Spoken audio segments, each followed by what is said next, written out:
they speed up just as we do. As we get home, he rides past on an e-bike wearing all black, and the bike had no reflectors or night visibility.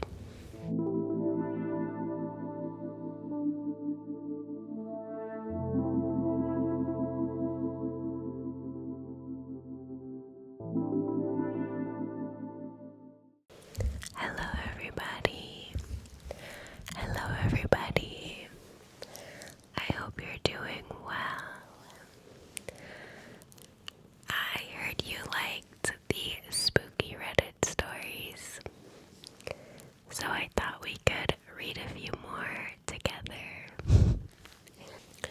If you're wondering what subreddit I'm on, it is the Creepy Encounters. I'll go through that subreddit. And the Let's Not Meet subreddit.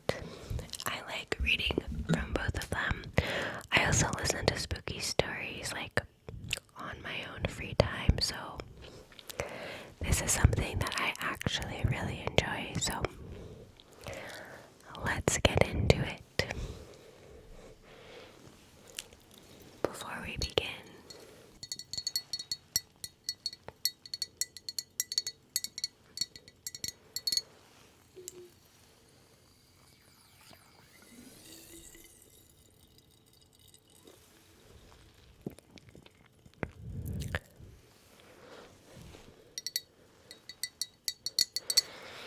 not sponsored, I just love to watch you go.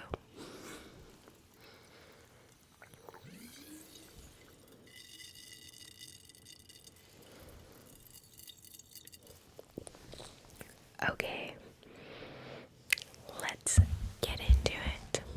So, I am going to try to find one that's not super long so that we can read a few together. The title is Gut Feeling I'm Being Watched. So, night 1, 20, male, pretty small guy. Have a routine of walking my dog in the morning and at night, and what happened these past couple of nights does not seem normal. At 11:30 p.m., this white BMW is driving down the road, and all of a sudden he slows down close to me. I assume it could be a delivery driver of some sort because other people live on our property. After slowing down close to me, he speeds up again. This time pulling into the house next to mine. I had the feeling he was going to turn around and come back, and he did. This time rolling up real close behind me. There aren't any sidewalks. He stops for a second, and then he speeds up again past me. I give him that fight or flight look, almost an angry look, and he parks sideways down the street. At this point, I start running back to our property out of panic, and he drives off.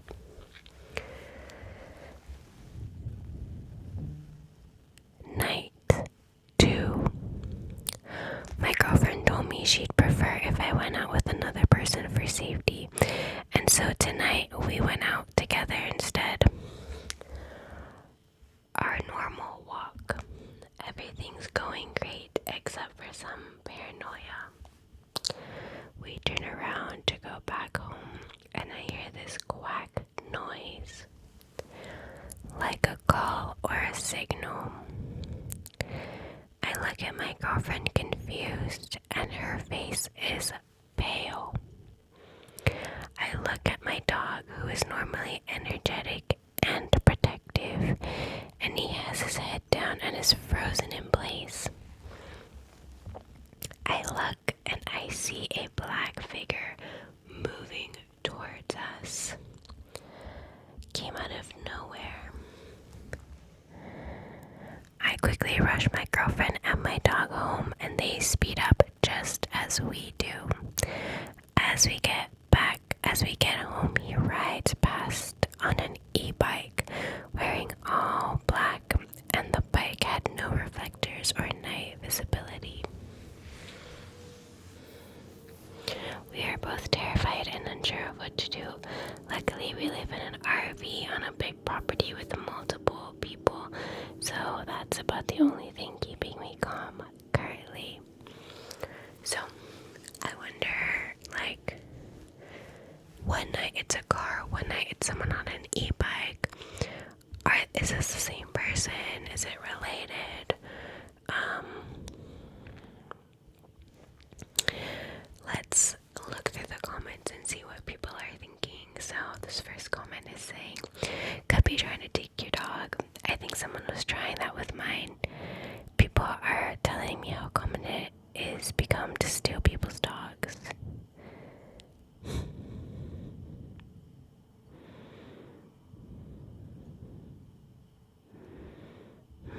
Interesting. So a lot of people are saying that it may be that they want to take his dog.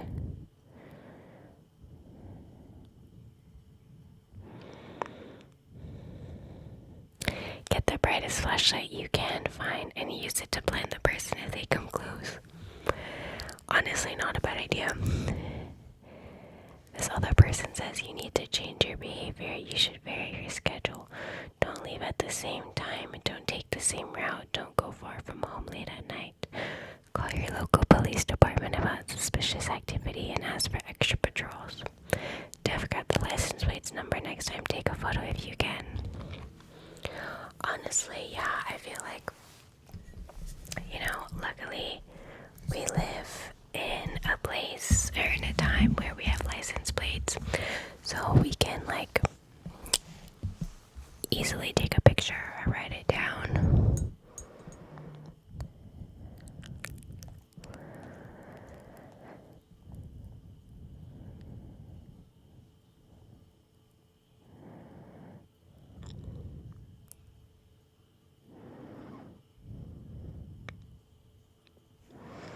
Alright, interesting.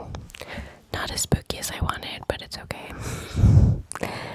Okay.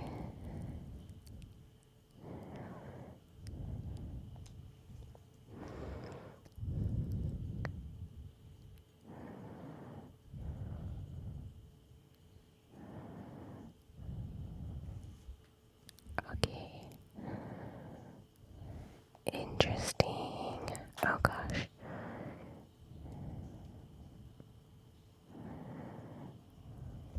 So, this looks interesting. A man thought I was alone on Padre Island. So, in Texas, on the coast, we have a beach called South Padre Island. And I've been a few times. And it looks like this has something to do with it, obviously. It's called A Man Thought I Was Alone on Padre Island. I also watched a episode of Froggers. If you guys have ever seen it, it's like a show about, if you know what frogging is, it's when someone is living in your home without your knowledge. So someone living in your basement or someone living in your attic, really creepy stuff like that.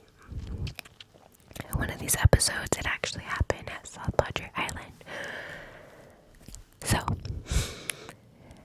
maybe that can be another one of our stories, but let's get into this one. So, this story dates back to spring 2016. At the time, I was in my late 20s. I was young and fit with very long blonde hair.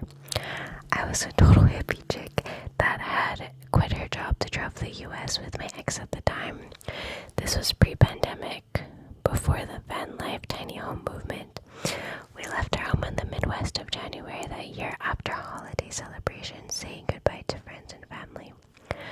By sometime in April or early May, we made it to southern Texas and decided to check out Padre Island National Seashore. That's so funny. I've never heard anyone call it that. For those of you unfamiliar with Padre Island, it is a seashore that you can drive into with your vehicle. My now ex and I were in a 26-foot Class C 1976 Chevy motorhome. We drove onto the island at night, and waking up the next morning was the most insane and phenomenal experience. The ocean was a mere 15 feet away. I mean, the visual was so breathtaking, I will never forget it. We arrived on a Thursday or Friday, and the beach was beyond packed. If you've ever been to this beach, I've camped out and spent the night on this beach, and it is really beautiful. But it gets extremely packed. And a lot of, it's like kind of a touristy location as well, so that's kind of like a red flag for me immediately. You know, people visit and then can like leave whenever. Okay, another thing for people unfamiliar with Padre, it is where many Texans, high schoolers and college kids flock for spring break. Yes, I spent my spring break there in high school. Spring break was just the week prior to when we got there, and maybe still going on. Either way, it was busy and we had an awesome weekend party. During this weekend, we noticed that workers for the park would often drive down the beach. They are very protective of their sea turtle population, which there, and would slowly drive by in marked vehicles.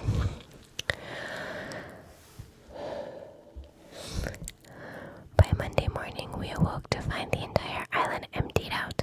When I tell you we were literally the only ones, both when you looked left or right, we were the only ones for what seemed like miles.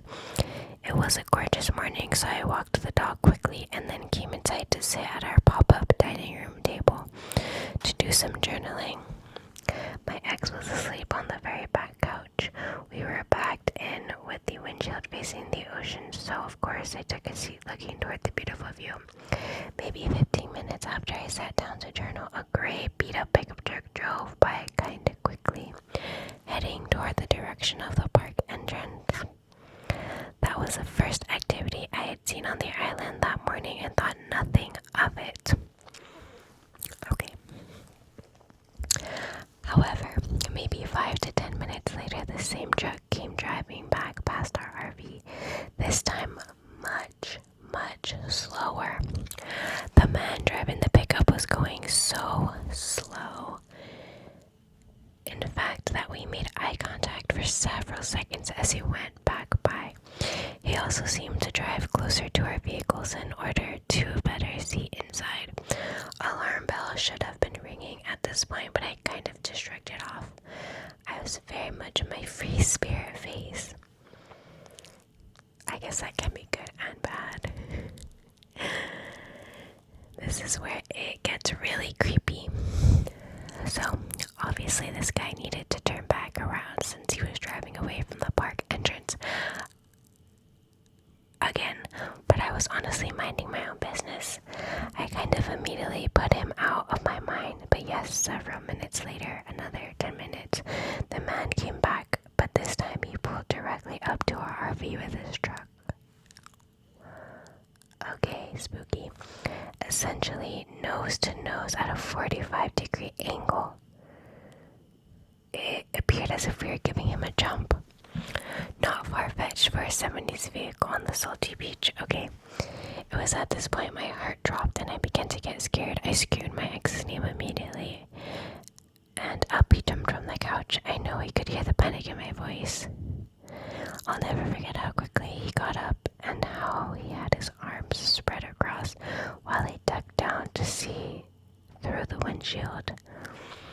He was 6'5", very bearded, and I'm 1000% sure the only reason that the man in the gray beat-up truck sped off like a bat out of hell.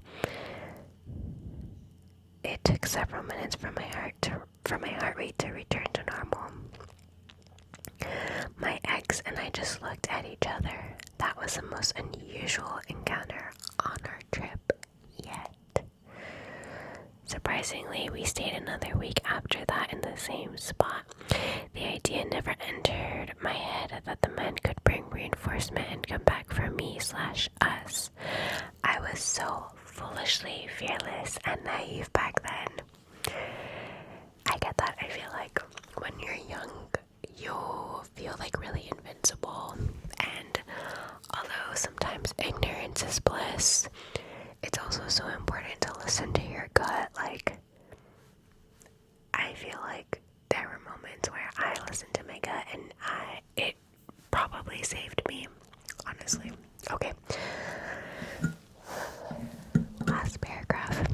Anyway, it wasn't until later that day that another fact dawned on me. When my ex and I had arrived over the weekend, we only pulled out one camping chair. That one camping chair was in plain sight next to our RV outside. Prior to this spot, we had never done that. We always got both chairs out, but we ended up using driftwood to sit on when we had our bonfires. And so that was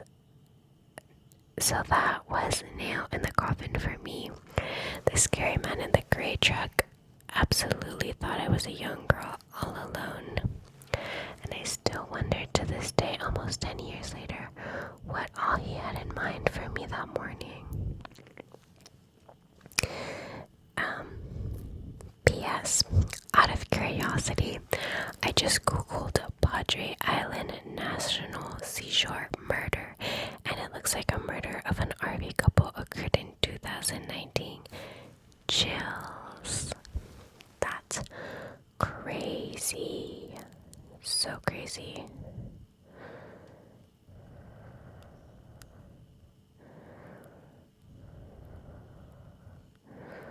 All the comments are saying how scary that was.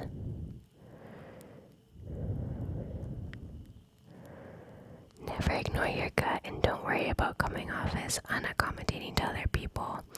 Heck yeah, because it could mean your life. Please read the book by Gavin de Becker called The Gift of Fear. Interesting.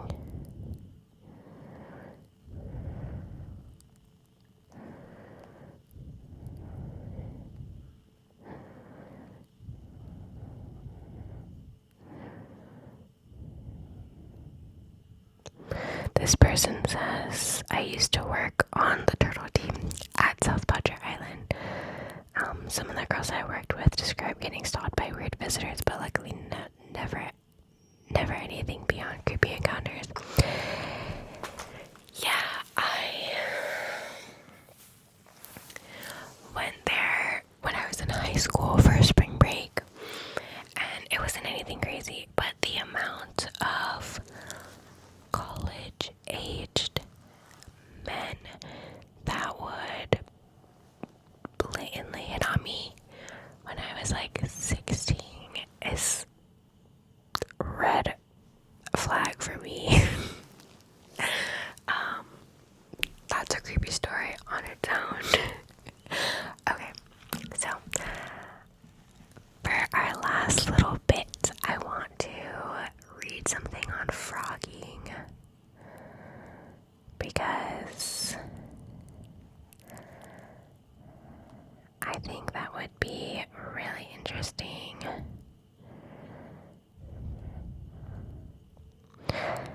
So I just pulled up this is a subreddit, Forensic Fanatics, and they're asking, has anyone ever heard of or experienced a real incident of frogging? And like I said earlier, frogging is when someone lives in your home without your knowledge. So let's go through the comments and see what people have to say.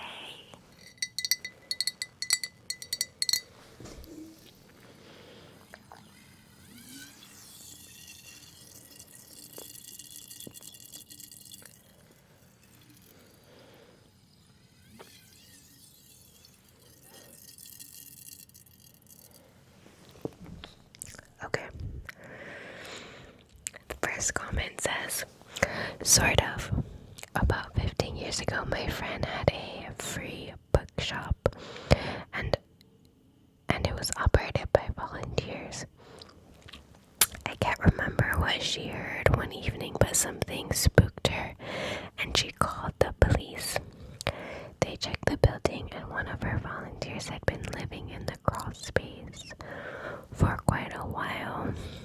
was creepy. My friend would have helped him if he'd asked. Some nights a week she stayed open late, and we were there alone. I volunteered 2 nights a week for months while he was living up there. It left me with a strange, violated feeling. Lots of what ifs play out in your mind.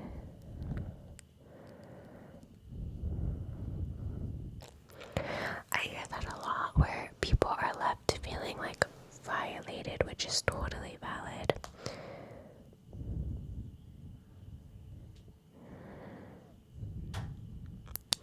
Someone says, I See You on Netflix is about frogging. Interesting.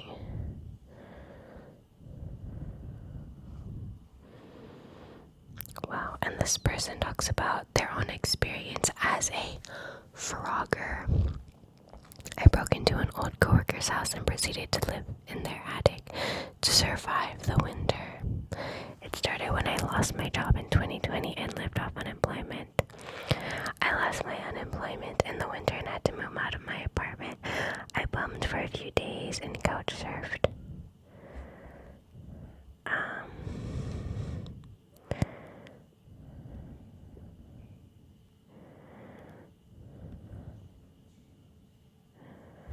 Interesting.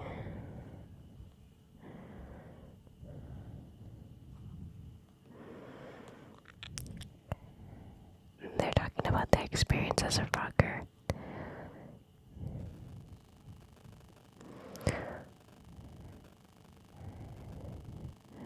So they lived there from December to February, sneaking lots of food, showering in their shower sometimes, even admittedly watching them sleep. I decided to sneak out and never return. During this time, I actually grew a strong parasocial relationship with them and still have some of their clothes and random items. I feel guilty for this, but time has passed, and I feel comfortable saying this, but I would never tell them. I have since then started following them on social media and still watch them to this day.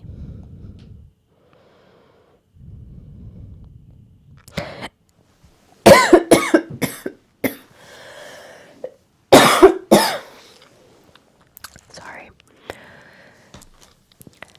Yes, that was quite creepy. Well, everyone, I hope you enjoyed these spooky stories.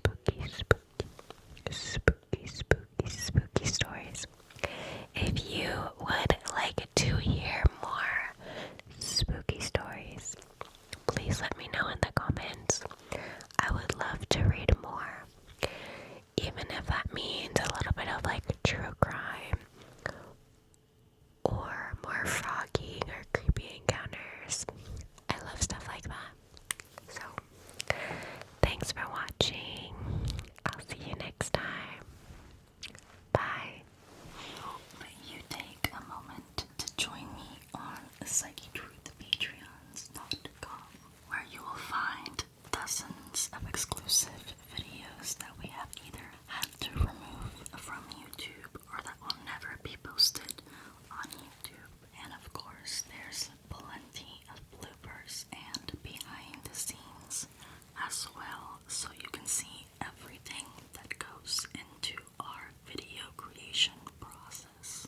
If you like this video and would like to help us create more videos like it, I hope you will consider